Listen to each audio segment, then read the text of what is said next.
माननीय श्री इकरा चौधरी जी। धन्यवाद सभापति महोदय, आपने मुझे इस विशेष चर्चा पर बोलने का मौका दिया। भारत के संविधान के 75वें वर्ष की चर्चा के मौके पर मैं सबसे पहले संविधान बनाने वालों की दूरदृष्टि को सलाम करती हूँ। एक युवा सांसद के तौर पर मैं अपनी उम्मीदों को संविधान के साथ जोड़कर खास तौर पर ये बताना चाहती हूँ कि आज हमारे देश में पिछड़े, दलित, अल्पसंख्यक समुदाय को किस तरह अपने संवैधानिक अधिकारों और आज़ादियों की हिफाजत के लिए हर रोज मुश्किलों का सामना करना पड़ रहा है। Doctor B.R. अम्बेडकर के कथन से अपनी बात रखना चाहती हूँ। उन्होंने कहा था, मुझे अपने भारतवर्ष पर फक्र है कि जिसके पास ऐसा संविधान है जो लोकतंत्र, समाजवाद और सेक्युलरिज्म को संजोता है। लेकिन आज ऐसा लगता है जैसे संविधान की किताब तो है पर इसे चलाने वालों का ईमान गुम हो गया है। आज हिंदुस्तान में हर वर्ग को किसी न किसी चुनौती का सामना करना पड़ रहा है, मगर अल्पसंख्यक, खास तौर पर मुसलमानों पर जो कहर टूटा है वो किसी से छुपा नहीं है। ये लोग सिर्फ अपने मजहबी पहचान की वजह से निशाने पर हैं। संविधान का अनुच्छेद 15 कहता है कि किसी भी नागरिक के साथ धर्म, जाति या किसी और वजह से भेदभाव नहीं होना चाहिए, लेकिन हकीकत इसके उलट है। हालात इस कदर बिगड़ चुके हैं कि hate speech, mob lynching, bulldozer द्वारा घरों को गिराने की घटनाएं आम हो गई हैं। खास तौर पर उत्तर प्रदेश में, जहां ऐसा लगता है जैसे कानून के नाम पर जंगल राज चल रहा हो। संभल में जो हुआ वो सबके सामने है। पुलिस के संरक्षण में निर्दोष लोगों की हत्या की गई और सरकार ने चुप्पी साध ली। अल्पसंख्यकों पर हिंसा बढ़ती जा रही है, मगर सत्ता में बैठे लोग या तो आंखें मूंदे हुए हैं या फिर इन घटनाओं को बढ़ावा दे रहे हैं। हद तो तब हो जाती है जब न्यायपालिका की बात भी अनसुनी कर दी जाती है। सुप्रीम कोर्ट ने मॉब लिंचिंग पर 11 सूत्रीय निर्देश जारी किए थे। इसमें साफ कहा गया था कि राज्य सरकारें और पुलिस इस तरह की घटनाओं को रोकने और दोषियों पर सख्त कार्रवाई करने के लिए जिम्मेदार हैं, लेकिन आज भी इन निर्देशों पर अमल नहीं हो रहा है। हाल ये है कि मॉब लिंचिंग को रोकने की बजाय सत्ता में बैठे लोग आग में घी डालने का काम कर रहे हैं। उनकी जुबान से ऐसी बातें निकलती हैं जो नफरत को और बढ़ावा देती है।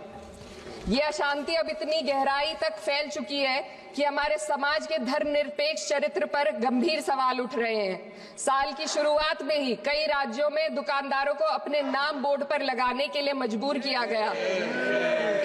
इसे सेहत और सुरक्षा के कानूनों का हिस्सा बताया गया, मगर असल मंशा कुछ और थी।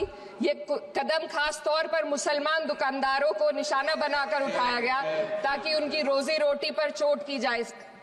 पिछले हफ्ते मुरादाबाद में एक मुस्लिम डॉक्टर को हिंदू बहुल्य मोहल्ले में घर खरीदने पर विरोध झेलना पड़ा।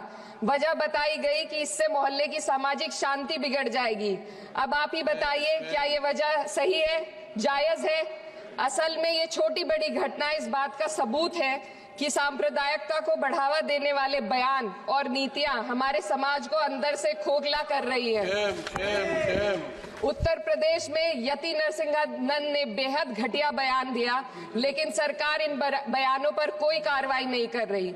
हेट स्पीच न केवल जनमानस के विचारों को प्रदूषित करती है, बल्कि इससे अब संवैधानिक पदों पर बैठे लोगों को भी प्रभावित कर दिया है।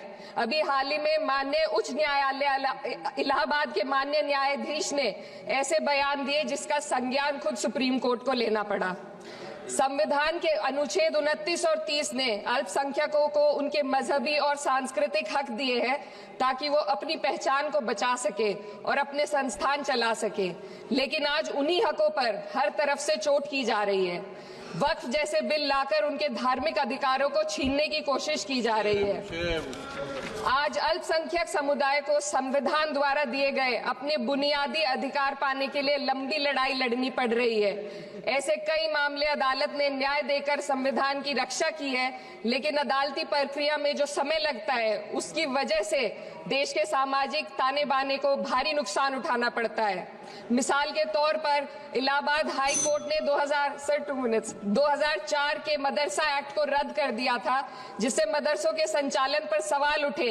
हालांकि सुप्रीम कोर्ट ने बाद में इस फैसले को पलट दिया और एक्ट को वैध करार दिया, लेकिन इस प्रक्रिया में जो समय लगा उसने अल्पसंख्यकों को बेचैनी और संघर्ष के दौर में डाला है। इसी कड़ी में प्लेसेस ऑफ वर्शिप एक्ट 91 भी आता है और कई अन्य अधिकार, उन्हें भी इसी तरह अदालती लड़ाइयों में उलझाया जा रहा है। ये स्थिति न केवल अल्पसंख्यकों के अधिकारों की राह में रुकावट है, बल्कि justice delayed is justice denied जैसी कहावत को सिद्ध करती है। मैं इस सदन से दुनिया भर के अल्पसंख्यकों की आवाज उठाना चाहती हूँ, खास तौर पर हमारे पड़ोसी देश बांग्लादेश में अल्पसंख्यकों के साथ जो हो रहा है वे दिल को गहरे तक चोट पहुंचाने वाला है।